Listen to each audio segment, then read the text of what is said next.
On December 20, 1943, a battered B-17 bomber named Ye Olde Pub, piloted by 21-year-old Second Lieutenant Charles "Charlie" Brown, limped through the frozen skies over Germany.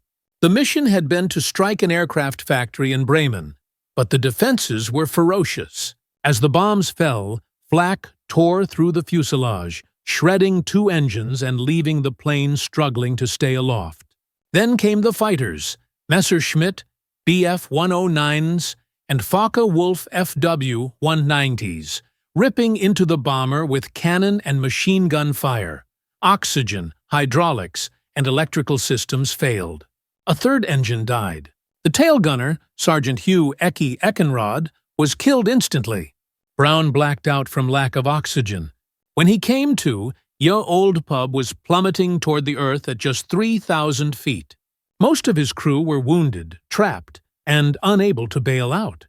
With grim resolve, Brown wrestled the dying aircraft westward, toward England, toward home.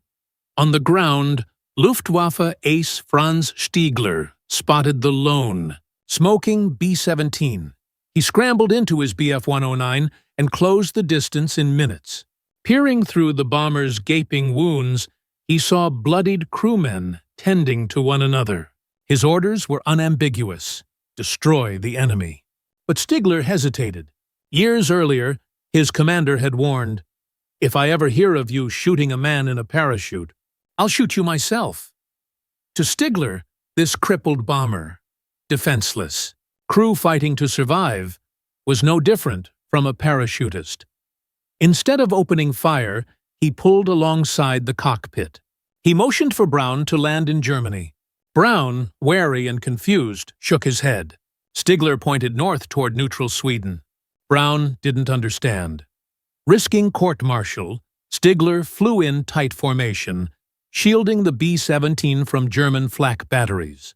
For miles he escorted them, a gray cross guarding a battered star.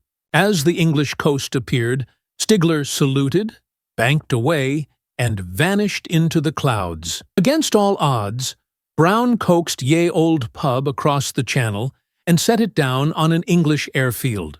Only Eckenrod had perished. For decades, Brown wondered why the German pilot had spared them.